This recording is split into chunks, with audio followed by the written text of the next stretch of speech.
everyone, my name is Chloe, and welcome to today's July book haul revisit. So what this is I'm going back to July of 2023 to see if I have read the books that I hauled, because I'm pretty consistent about hauling books every month, and so I have a haul and unhaul from pretty much every month, and so I'm wanting to make sure that I'm actually reading the stuff I'm hauling. So we're going to watch the video together, and then I'm going to hopefully read all of the books that are unread with you guys. And so I am going to make the video. It looks like the video is almost 20 minutes long, so I'm not going to make you watch the entire thing, but I will link it down below.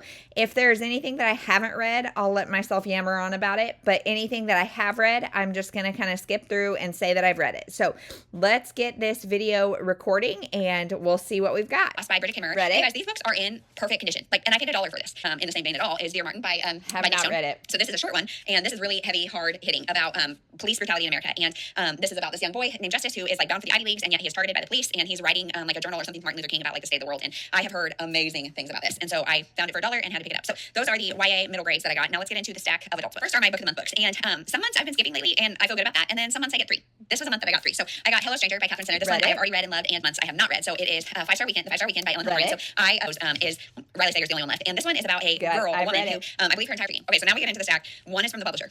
The rest of this is not. It is from the bookstore. So let's just get into it. So first is Christy Woodson Harvey, A Slightly South of Simple. So Christy Woodson Harvey is kind of a middle of the road author. This is the one that I got from the publisher. So thank you to Forever Publishing. I got A Perfect Pairing by Cheryl Lister. So this is a second chance romance, and it says an unexpected reunion heats up the supper club. So next is some Jodi Picoult. So Jodi, somebody went into our library bookstore and donated like Jodi's entire backlist. And so my phone was not working that day. Like my internet was not, my Wi-Fi was not working, and so I was like, all right, I'm just gonna buy them all. They're $1. If I have them already, I can either swap out copies or whatever, put them on Pingo, whatever, share them with people who need them. And so I got The Pact, which is one that I have already read. And this we have one that I have not read, and it is Picture Perfect. This is one of the few that I have not read, so I'm a little nervous. The last Jodi is Leaving Time, and I have read this one. And this is about, we have another one that I have read, and this is Apples Never Fall by Leanne Moriarty. So I'm kind of, I think, in a minority on this one. It's kind of a chunky book. I have read this one, and it is just about like family drama. Which then we've got Shades of Blue by Karen Kingsbury. So Karen Kingsbury is a Christopher Fiction author, and this one is about a man who I think next one is books 2 and 3 in, let's see, what's the series called? Annie's People. So I bought the first one a while ago. And then last, I think, of my haul is The Good Sister by Sally Hepworth. So this is one of my all-time favorites. Love it. Okay, so that is super exciting because I checked that Cheryl Lister. I have already read it. I gave it 2.5 stars, so that's why I don't remember. But so the only one we'll be reading in this vlog is Dear Martin by Nick Stone. So that works out really well because it is Deck TBR-a-thon month, and I am not going to want to talk about these books in my daily vlog, or this book in my daily vlog, because then what would be the point of watching this video?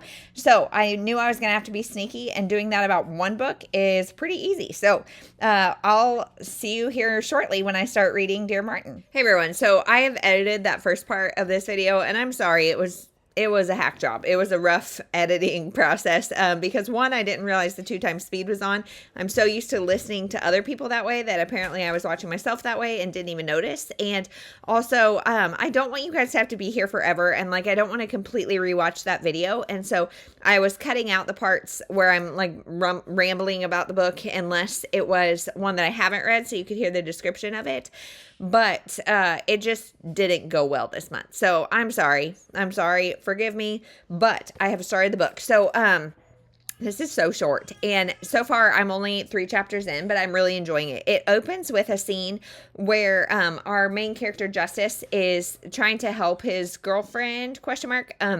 And she's very under the influence of something, and she's trying to help, and the police come, and they're just awful to him because he's a black boy wearing a hood. Like, no reason. He's doing exactly what he's supposed to, but his girlfriend is white, and he is not, and they're awful to him. And then he's writing a letter to Dr. Martin Luther King, and I just really like this. And then we're exploring just his life in school and the injustices that are still happening today against women, against minorities, against everything. And this book is one that, like, gosh, why aren't we doing better? Why aren't we doing better? I don't get it. Like, Martin Luther King Jr., I think he would be so, like, well, why aren't we doing better? Why aren't we doing better? But yeah, I'm enjoying this is the wrong word. This is an engrossing book that I'm into already, but it is a hard read. So I'm going to try, it is a Thursday right now, and I'm going to try to get this read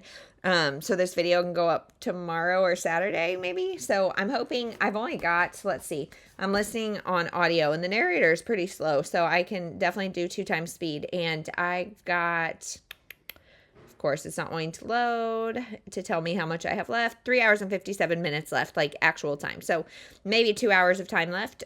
So I can probably get that done by tomorrow morning. So I will check in probably tomorrow morning and let you know my final thoughts on it. This is going to be such a quick read. I can't really like stop a whole bunch of times and tell you, but I'll talk to you tomorrow and let you know what I think. So it's the next morning and I have finished Dear Martin as predicted. So this book, gosh, I don't know. Like I almost feel a little slumpy after reading this because this was just so heavy and just such a commentary on the state of the world right now and how hard it is to be a Black teen boy. And so I'm trying to remember everything I said yesterday, but basically we follow Justice and he is like, he has his first kind of encounter with the police and it's not great. And he is really trying to just figure out how to navigate his role as a Black teenager, wanting to do the right thing and yet not ever like being able to, you know, I mean, it's set up for him to fail. And so, he doesn't live like in the projects in the hood anymore. His mom does. And he goes to a school that's, predominantly white, more prestigious, all that kind of stuff. And he doesn't really fit in either place. And so there's kind of that, and he's seeing all these injustices going on around him. And he's writing to Dr. Martin Luther King to try to think like, what would he do? How living in the time that he lived, did he approach things so peacefully? And so, so how do we apply that to current day?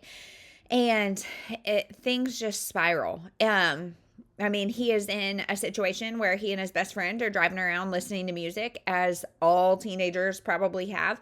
And, an angry white man comes up and tells them to stop, and they don't, and shots get fired. And it's enraging because that's not seen as like blatantly wrong. And there's so much about this that is so, I was angry, I was sad, I was worried about Justice, I was scared, I was like stressed. I mean, I felt so much in this short little book. And I don't think it's like the perfect book ever, because I do think this ignored some of the more subtle racism that happened. So a lot of the racism in this book, like there's a couple kids in this book that are awful, like literally dress up like the KKK for Halloween. Like that is not okay in any way, shape, or form. And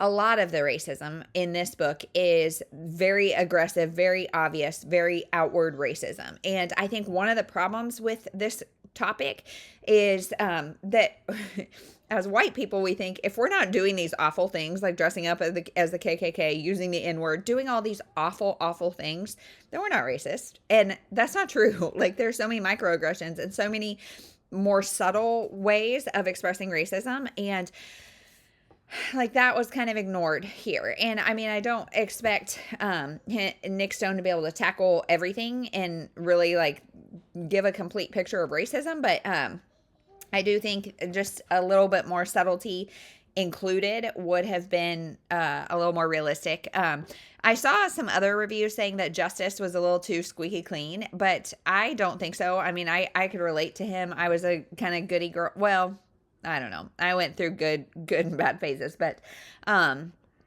anyway, I don't know. I really enjoyed this. Enjoyed is the wrong word.